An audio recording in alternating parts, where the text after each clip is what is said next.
मो ना मधुसूदन सुतार माँ शारदा देवी महाविद्यालय प्रथम छात्री अटे। जो अपन जाइए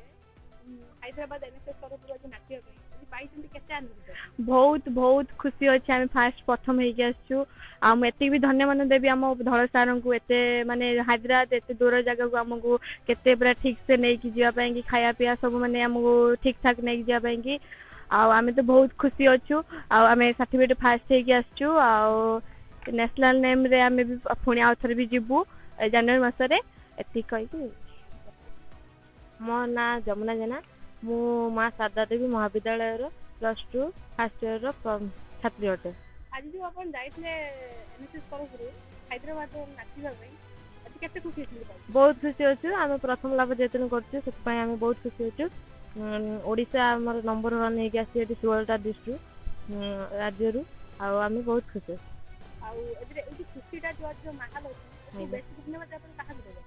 बेसी धन्यवाद आप आम जी नहीं जाइए धड़ सार आमर प्रिंसिपल पुष्पा मैम। हाँ मु प्रभात कुमार धड़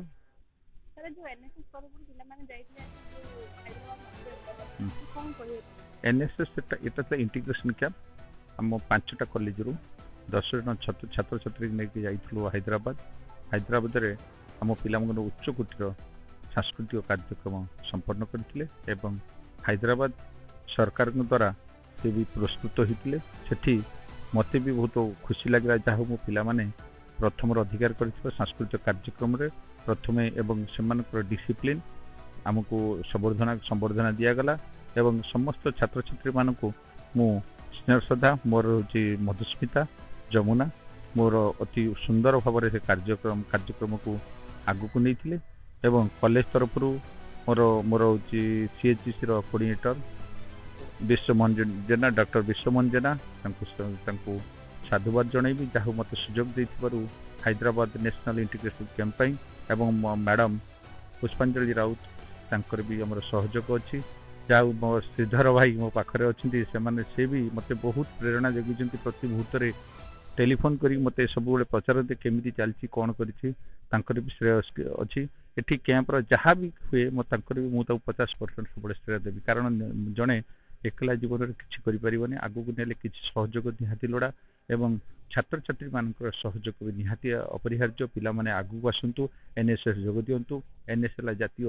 सेवा योजन सब लोक मान पाखे पहुँचे पारिबा एवं सहयोगर हाथ बढ़ेले जी सहयोग जो मैंने असहाय लोक मैंने आग को बढ़ा सहयोग आम आज फिर गोटे रक्तदान कार्यक्रम 15 दिन पर चेष्टा करने मो वक्तव्य शेष।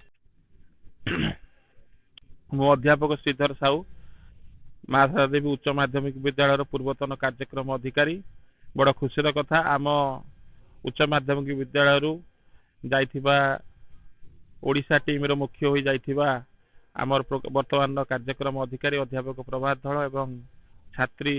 सुश्री मधुस्मिता सुतार एवं जमुना जेना हैदराबाद 7 दिन रही उच्छ्वसित कार्यक्रम परिवेषण करथिबारु तांकू एनआईसी तरफ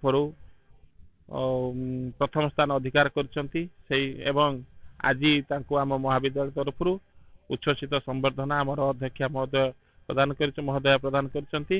एवं से छात्री मानकर उत्तरोत्तर उन्नति कामना करिया संगे संगे अध्यापक प्रभात धड़ आउरी आगू जातु ये कामना करी रोची।